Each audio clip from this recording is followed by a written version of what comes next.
যুবক ভাইয়েরা, এই যুবক বয়সে নিজেকে জাহান্নামমুখী বানিও না, নিজের চরিত্রটা নষ্ট করো না। এই যুবক বয়সে চরিত্রটাকে সুন্দর করা দরকার।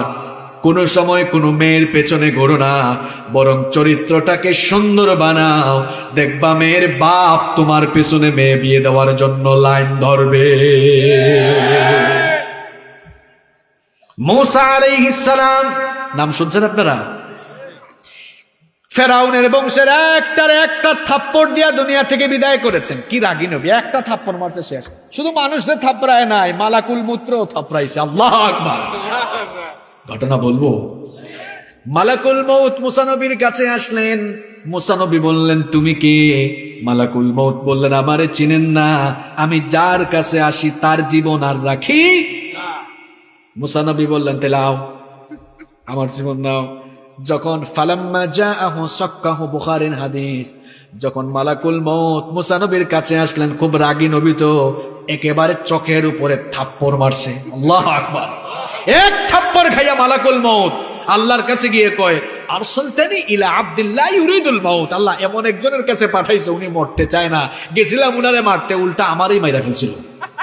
আল্লাহ বললেন, যাও আমার নবী মূসার কাছে গিয়ে বলো, তিনি আরো হায়াত চাইলে ষাঁড়ের পিঠের উপরে তিনি যেন হাত রাখেন। তিনি তার হাত দিয়ে যতগুলো লোম ঢাকতে পারবেন, প্রতিটি লোমের বিনিময়ে 1 বছর করে হায়াত বাড়িয়ে দিন। মূসা নবী বুদ্ধিমান, বললেন, এগুলা যখন শেষ হবে হায়াত, তখন কি হবে? মালাকুল মউত তখন মরা লাগবে। মূসা নবী নরম না গরম?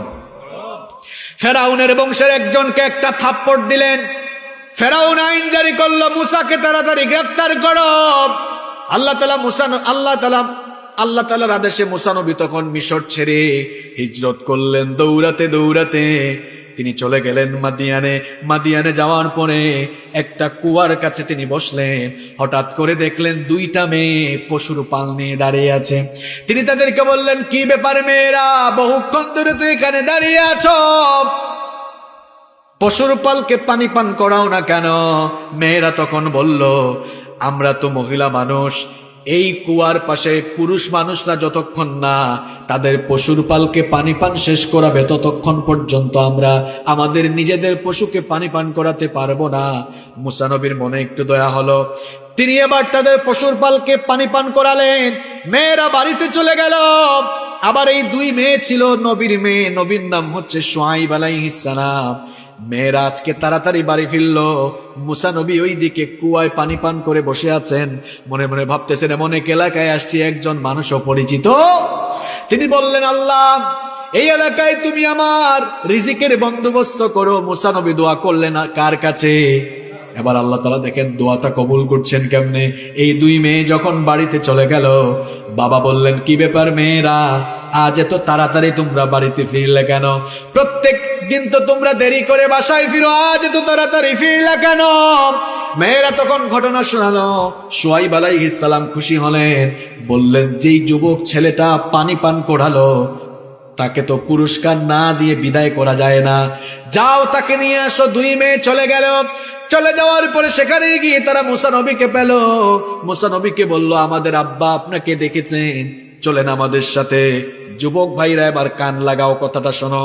মূসা নবী তখন বললেন, ঠিক আছে, তোমরা আমার পেছনে হাঁটো, আমি তোমাদের সামনে হাঁটবো। কারণ পুরুষ মানুষের সামনে নারী হাঁটলে শয়তান ওই নারীর প্রতি পুরুষের মনে ওয়াসওয়াসা সৃষ্টি করতে পারে কিনা। এজন্য যুবক ভাইরা, তোমরাও মেয়েদের পেছন পেছন ঘুরো না। গার্লস স্কুল, মহিলা কলেজ ছুটি হইলে মিসকিনের মতো দাঁড়ায় থাইকো না, মেয়েদেরকে ইফটিজিং কইরো না। মূসা নবী থেকে শিক্ষা নাও। মূসা নবী বললেন, তোমরা পেছনে হাঁটো, পেছন থেকে আমাকে বলো, আমি সামনে হাঁটতে থাকবো। আল্লাহু আকবার। বাড়িতে পৌঁছে গেলেন। শুআয়ব আলাইহিস সালাম খুব মেহমানদারি করলেন। শুআয়ব আলাইহিস সালাম বললেন, এখানে তোমার বাড়ি কোথায়? মূসা নবী বললেন, আমার বাড়ি তো মিশরে। কিভাবে আসছেন সেই ঘটনা শোনালেন। বললেন, এখানে থাকা খাবার কোনো ব্যবস্থা নাই। মূসা নবী তখন বললেন, যেহেতু তোমার থাকা খাওয়ার ব্যবস্থা নাই, দেখে কিছু করা যায় কিনা। এর মধ্যে 2 মেয়েরা বলে উঠে, আব্বাজান, এই যুবক শক্তিশালী এবং আমানতদার। মূসা নবীর ব্যাপারে তারা কথা বলছে কয়টা? কি ও জোরে বলেন?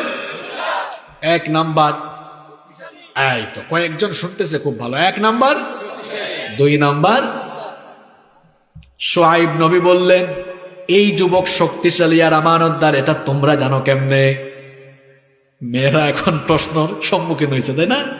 মেয়েরা বলল, আব্বাজান শক্তিশালী আমরা দেখেছি এই কারণে যে কুয়ার ঢাকনা সরাতে কয়েকজন পুরুষ মানুষের দরকার, এই যুবক একা ওই ঢাকনা সরায়া দিয়েছে। কারণ নবীদের গায়ে স্পেশাল শক্তি দিয়েছেন কে? এখনকার যুবকগুলোর অবস্থা খারাপ, খানা দানা ঠিক নাই। নবীদের তরিকায় খানা খাইলে কোনোদিন পেট বাড়বে। রাতের বেলা তাড়াতাড়ি খাবেন, আল আশা ও ক্বাবলাল ইশা, এশার আগে আশা খাবেন, অর্থাৎ এশার নামাজের আগে রাতের খাবার খাবেন, তারপরে নামাজ পড়বেন, সুন্নত পড়বেন, নফল পড়বেন। এই যে খাওয়ার পরে নামাজের ভেতরে একটা ব্যায়াম হয়ে গেল কিনা? কোনোদিন পেট বাড়বে না। পৃথিবীর কোন নবীর পেট উঁচা ছিল? আমাদের মধ্যে কারো কারো পেটটা হচ্ছে লাউ এর মতো। তার মানে আপনার খানা দানায় সমস্যা। নবীর তরিকায় খানা খান না, সুন্নতের তরিকায় খানা খাইলে কখনো আপনার পেট বাড়বে। মেয়েরা বলল, আব্বাজান এই পুরুষ অত্যন্ত শক্তিশালী। একবার শুআয়ব আলাইহিস সালাম বলেন, আমানতদার, এটা কেমনে বুঝলা? মেয়েরা তখন বলল, যখন আপনি আনতে পাঠাইছিলেন তখন বললেন, আমরা যেন সামনে না হাঁটি, যেন পেছনে হাঁটি। যেই যুবকের অন্তরে এত তাকওয়া, তাকে আমানতদার বলবো না তো কি বলবো? মুসা নবী তখন বললেন, ঠিক আছে, আমার এই বাড়িতে তোমারে আর আমি কর্মচারী খাদেম বানায় রাখবো না। 2 মেয়ে থেকে যারে ভালো লাগে তারে বিয়ে করো, আমি তোমাকে আমার বাড়িতে জামাই বানায় রাখবো। আচ্ছা, সুবহানাল্লাহ তো কইলেন আপনারা, এখন বলেন তো শুআয়ব আলাইহিস সালাম মেয়ে বিয়ে দিয়েছেন জামাইয়ের টাকা পয়সা দেখা? জোরে বলতে হবে। বাড়ি গাড়ি দেখা? কি দেখা? তাকওয়া, চরিত্র দেখে। কি দেখে? আমরা কি করি? আমরা মেয়ে বিয়ে দেওয়ার সময় বলি, ছেলেটা কি করে? তার কি গাড়ি বাড়ি আছে, জায়গা জমি বেশি আছে, ভুট্টা ক্ষেত বেশি আছে কিনা, ধানের ক্ষেত বেশি আছে কিনা? আমরা ছেলেটা নামাজি কিনা, ছেলেটার মুখে দাঁড়িয়ে আছে কিনা, হালাল উপায় ইনকাম করে কিনা, এটা দেখি না। খালি গাড়ি বাড়ি টাকা পয়সা দেখি বলে আমাদের মেয়েদের বিয়ের পরে দেখা যায় অধিকাংশ ক্ষেত্রে কপাল পড়ে যায়। এজন্য বিয়ে দেওয়ার আগে ছেলের তাকওয়া দেখতে হবে। দেখতে হবে ছেলেটা নামাজি কিনা, দেখতে হবে ছেলেটা পরহেজগার কিনা, হালাল খায় কিনা, হালাল খুন না হারাম খোর। এটা দেখে মেয়ে বিয়ে দিলে আপনার মেয়ে সারা জীবন ওই ঘরে ছেলের কাছে সুখে থাকবে।